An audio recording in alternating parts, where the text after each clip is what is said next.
Olá, morada acadêmica, estamos hoje retomando, não é? Nossos estudos sobre Heidegger e a fenomenologia existencial, assim como suas bases epistêmicas, seus paradigmas de base, não é?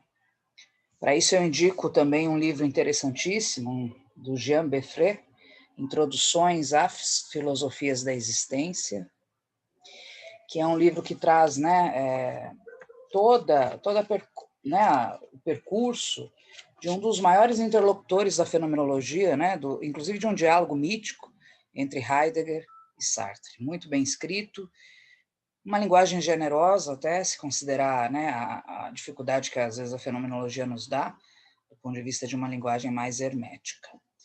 Então vamos lá.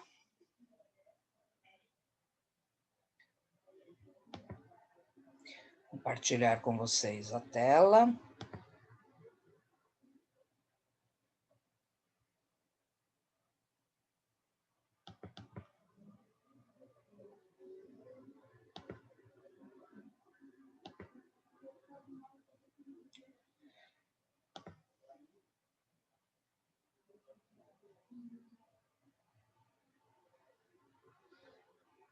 Uma das coisas que nós precisamos destacar, não é, que quando nós pensamos nessa virada, nessa passagem da fenomenologia entre Husserl e Heidegger, uma das coisas que ficam mais evidentes é o apaixonamento de Heidegger, né, por um conceito específico que já está nesse imaginário, né, da fenomenologia, que é o conceito do Lebenswelt, né, que é o conceito do mundo da vida, que Heidegger vai aprender, não é, com dois E's aí, de certa maneira, dessa cultura que já provém da fenomenologia de Husserl, né? Mas não só de Husserl. Nós podemos dizer que, nesse momento, na viragem para o século XX, há uma série de outros autores, né, como Sartre, depois, né, o próprio Jean Beffré, né, autores que se interessam, Simone de Beauvoir, o Albert Camus, né, nós já tínhamos na esteira da fenomenologia como base o próprio Nietzsche, que é um filósofo da vida, né, da vontade de vida, da potência de vida. Então, a gente já tem um imaginário metodológico, epistêmico para a fenomenologia que valoriza muito, não é, uma aproximação do homem com este mundo da vida, né? Então, isso é uma coisa que vai estar muito presente também no Heidegger, né, que coloca justamente a vida como esse processo evidente, imanente, que nos toma, né? E não nós que tomamos a vida, né? Quer dizer, essa é uma das primeiras viragens quando a gente pensa numa introdução à obra de Heidegger, né? Que o Heidegger vai entender, né, esse mundo da vida, ou apenas mundo, como ele vai, né, trazer nas suas obras como Ser e Tempo, esse mundo como essa região, não é? Circundante, includente, não é? Onde nós todos estamos desde que nascemos, né? Então, a ideia do mundo da vida para Heidegger seria essa grande matriz de pertencimento, né?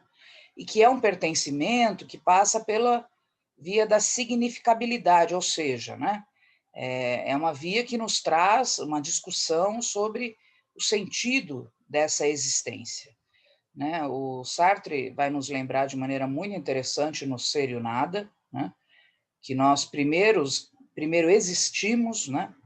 Então, temos diferentes modos de existir, para depois, né, o homem revelar, descobrir, nominar algumas das suas, entre aspas, essências, né? Então, isso é muito interessante, porque isso vai estar muito presente no Heidegger também, né? É óbvio que o Heidegger, ele inova com um tipo de linguagem muito interessante, porque ele vai trazer essa região da vida, né, como um mundo, né, a ideia do mundo. E aí ele vai trazer no Ser e Tempo, por exemplo, né, uma obra que vai nos contar como podemos viver de diferentes modos nesse mundo, que ele chama diferentes modos de ser e estar, né, no mundo, que são modos de existir.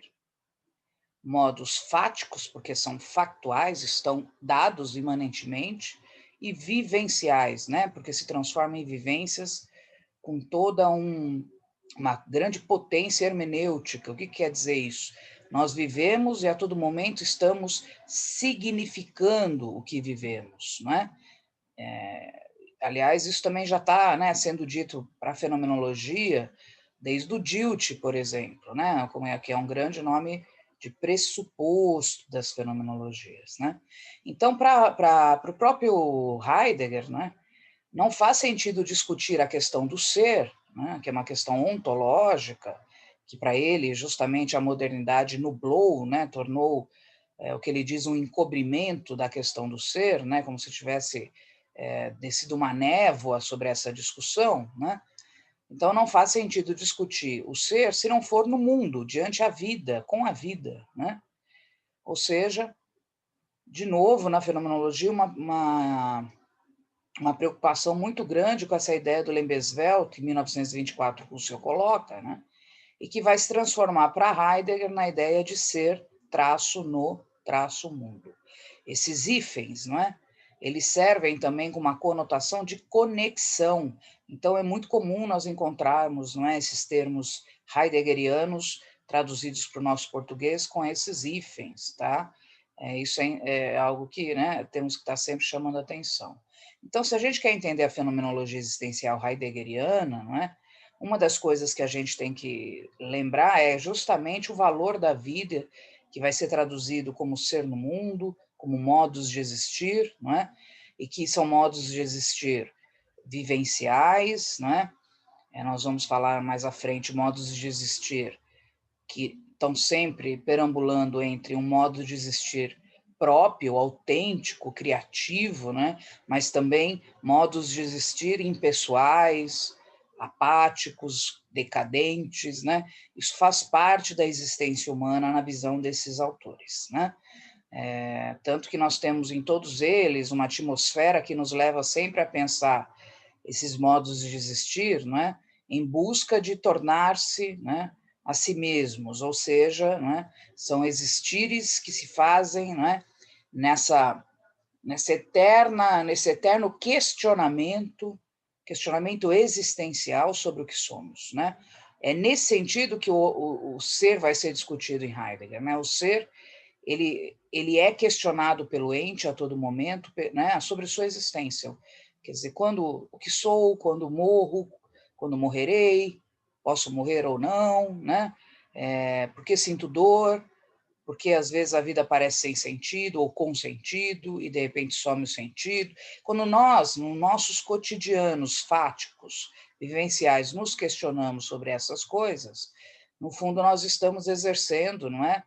Essa diferença ontológica. O que isso quer dizer? Nosso ser está sendo questionado pelo nosso ente, né? O nosso ente somos nós, esses seres decadentes, né? Esses seres de carne e osso que se interrogam, não é? Continuamente sobre esse existir, tá?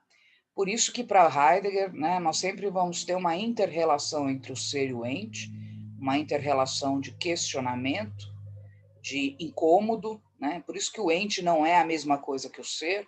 Isso está dito no parágrafo 1 já do Ser e Tempo, né? Quem leu sabe que é um parágrafo importante, não é? E que traz justamente, depois uma coisa que nós vamos discutir é o significado da palavra fenomenologia, né? Como justamente uma visão, né? Uma filosofia, um método de pensamento que vai se debruçar sobre esses questionamentos do ser e o ente, né? Nessa relação de incômodo, não é uma relação harmônica, não é uma relação de sinônimos, né? Mas é uma relação de descompasso, não é? Então, isso fica muito evidente na base da fenomenologia existencial, né? E é sempre interessante, então, trazer o peso dessas filosofias da vida já como primeiro anteparo conceitual na visão e na obra de Heidegger.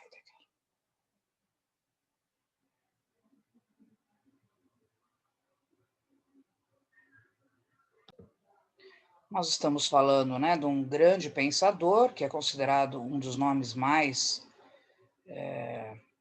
conhecidos na Alemanha, não é, com a sua filosofia bastante articulada, né, que vai tocar em assuntos bastante diversos, né, Então, estamos falando de um alemão que nasce numa cidadela, num condado de Baden, em 1889, né, que vem de uma vivência católica muito forte, que vai, né, vai ter uma formação para ser padre, aliás, né, vai à Constança fazer, né, o seu seminário teológico.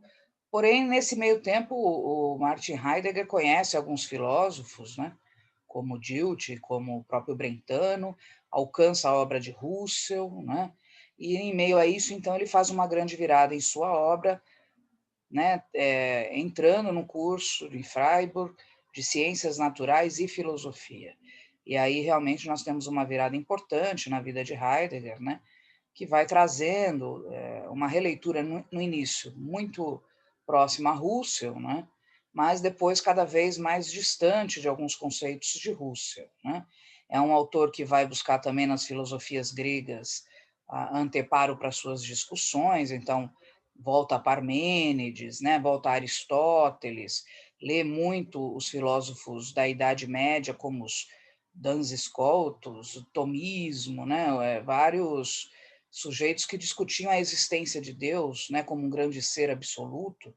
Então, nós temos aí né, algumas notas biográficas interessantes, né? É um sujeito que ascende muito rápido dentro da universidade, vai se tornar reitor, não é? E que tem manchas também, porque tem a questão do nazismo, né? E a sua aderência ao partido nazista até como reitor da universidade. Bom, então, quando estudamos mais de perto o Heidegger, a gente percebe que o Heidegger ele tem algumas fases na sua obra, né? Podemos caracterizar pelo menos dois grandes momentos e alguns mais, né, alguns pensadores mais rigorosos como Casanova, Loparic, diriam até que teríamos três momentos na obra de Heidegger, né? Quer dizer, ele sai de uma visão mais teológica, ele alcança uma visão, não é? Crítica, antropocêntrica, no sentido de até falar do homem, né? Então, de fato, é um autor muito rico, né? Traz um projeto de ontologia muito bujudo, não é? Muito rigoroso, e cria uma linguagem nova para a filosofia alemã que até hoje está sendo discutida, né? Modos de ser, de estar no mundo, fala do Nansein, né? O ser para a morte, o ser com, né? A serenitude, a solicitude, né?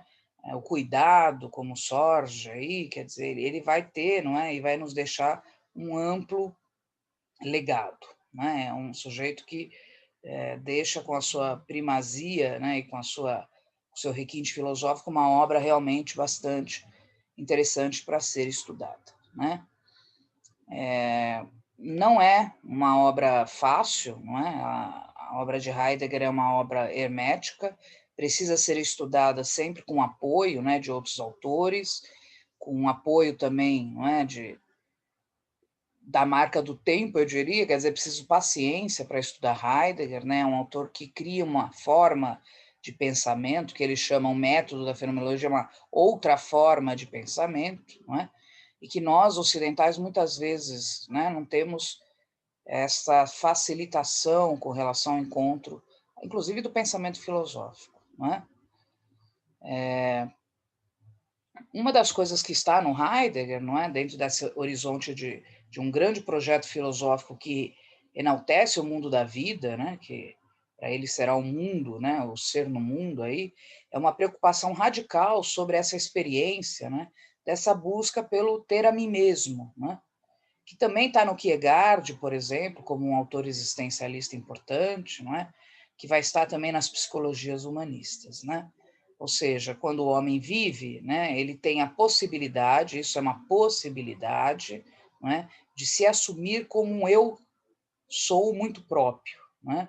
Esse ser próprio, obviamente, não depende só de uma escolha racional deste homem, depende de uma rede de vivências, depende inclusive do acaso, né? Quer dizer, de alguma coisa precisa acontecer ao seu redor, não é, para que ele seja enredado muitas vezes e saia desse mundo do impróprio, né? O mundo do cotidiano, o mundo das coisas que se repetem, né?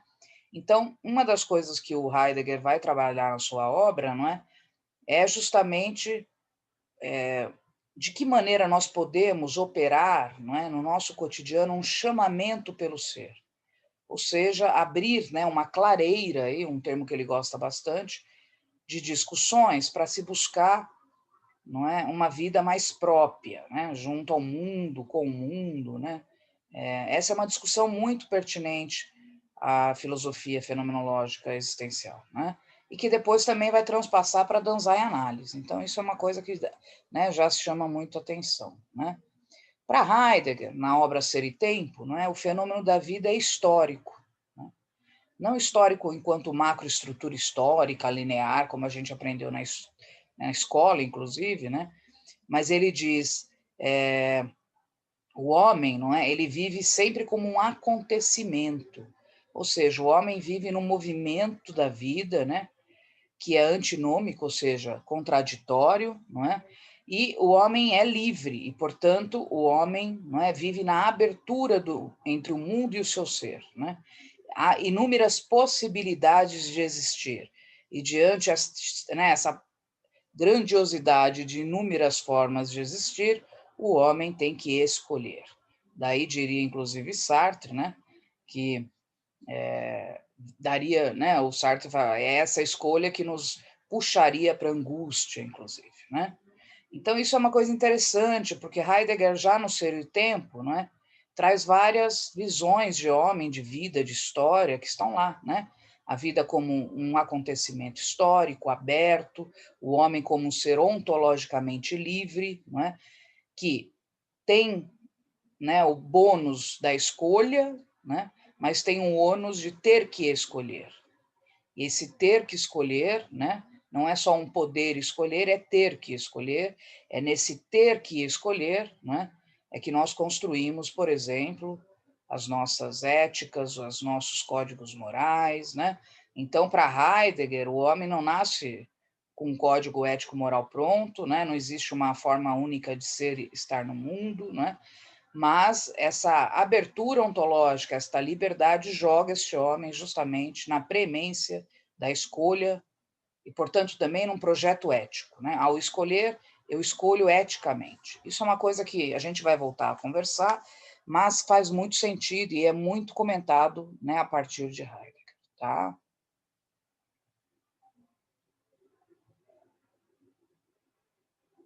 Então, isso está no Ser e o Tempo, tá, gente? Isso é importante, né? Então, só retomando o mundo do vivido, né, esse mundo da vida, o Lembesveld, que estava lá em Russell, né, é um dos pilares, né, bastante fortes também do caminho fenomenológico, né? A partir da década de 20 você vê vários autores se reposicionando sobre isso, né? E aí cada vez menos falando da consciência e cada vez mais falando do mundo da vida. Isso a gente assiste, né, de uma maneira muito clara na história da fenomenologia, né?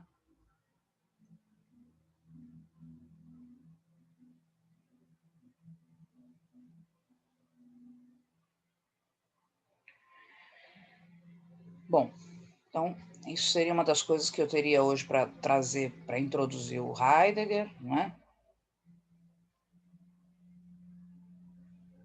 Lembrando, não é, que o termo fenomenologia para Heidegger carrega, né, para ele uma problemática metodológica, né? Para Heidegger, a fenomenologia é um caminho de pensar, mas pensar grandemente sobre esse ser no mundo, né? Ele não está falando do método aí como aquela visão que a gente tem do método matemático do René Descartes, né? Mas ele está falando aí deste caminho, né? De um caminho em frente à condição humana, né? A fenomenologia não foi inventada pelo Heidegger, né? Ela, na verdade, ela está desde, né, do século XVIII, mais ou menos, aí, né? Século XVIII, com alguns autores, pensadores, não é?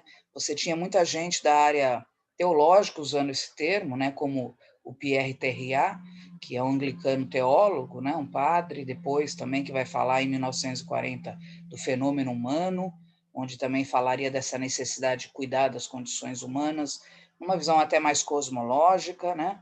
Você tem um Christian Wolff na Alemanha, no século XVIII, também falando de fenomenologia, não é? Um matemático dentro de uma obra chamada Organomon, que definiria a fenomenologia como uma teoria da aparência empírica, né? Então você tem aí vários autores trazendo, né? Um dos mais famosos foi o próprio Hegel, né? Que em 1807 escreve uma obra que se chama Fenomenologia do Espírito, né? Ali ele vai definir, né, a fenomenologia como estudo do movimento da formação da consciência e do espírito do tempo. Uma visão completamente idealista, né?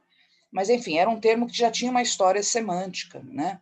E que aí, junto com Husserl, em 1901, aí sim passa a ser compreendido muito mais como o próprio Heidegger vai, né, nos trazer, tá?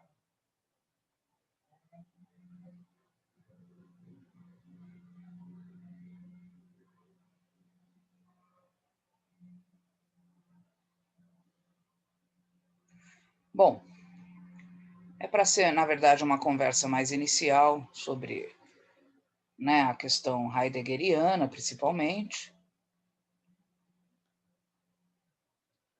e essas questões que vão estar atravessando toda a sua obra, né? Então, o que é importante? Vamos tentar já marcar para ir, aos poucos, tomando conta dessa obra, né? Então, essa periodização da obra, que é um pouco que eu disse, esses 3 momentos, né? Que ao longo dos próximos encontros nós falaremos disso. Essa ideia de que Heidegger funda um projeto de uma ontologia fundamental, né? O que é essa ontologia fundamental? Retomar a questão e a discussão sobre o ser, né? Trazendo isso para toda uma estrutura filosófica muito própria dele, né, com uma linguagem muito própria, e aí a diferença entre ser e ente, que ele chama de diferença ontológica, né? Aliás, tem um livro muito bacana com esse nome do Ernildo Stein, não é, que estuda bastante o Heidegger. A destruição metafísica, que é a revisão que ele faz desde os filósofos gregos, né, e vai criticando essa hegemonia, né, de um único modo de ser ocidental, que é o metafísico. Então, isso ele vai também destruir no sentido de desconstrução, né, na obra Ser e Tempo, né? E com isso ele vai construindo uma analítica do sentido para chamar o ser à tona, não é, para o horizonte de pensamento ocidental. Então, hoje é só uma primeira conversa. Há de se dizer que a última fase de Heidegger, depois, né, do processo de desnazificação, quando ele inclusive, julgado, não é?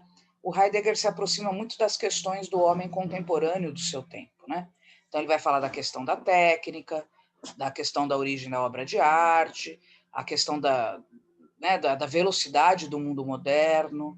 Então, é um terceiro Heidegger que vai estar muito mais próximo a esses problemas mundanos, né? É o Heidegger que tem lá as conferências com Medard Boss, que nos deixa, então, né, os seminários de Zulin como uma grande obra, né, voltada ao mundo e universo da psicopatologia e da psicologia. É um Heidegger que se propõe, pelo menos, a discutir esse universo psicológico de uma maneira um pouco mais generosa, né? Então, a obra do Heidegger é um grande desafio, não é? Porque há diversas viragens dentro dela, ou seja, há diversos aspectos, não é? Então, eu deixo como grande sugestão a leitura do artigo 1, melhor dizendo, parágrafo 1, da obra Ser e o Tempo, né? Acho que é um bom começo para preparar e aquecer os motores para enfrentar essa grandiosidade que é a fenomenologia existencial. Espero que tenha começado a gente tenha começado com uma boa discussão, trazendo uma introdução de Heidegger e alguns dos seus passos, aí sim, né, agora para enfrentar a sua obra e algumas de suas ideias. Boa semana.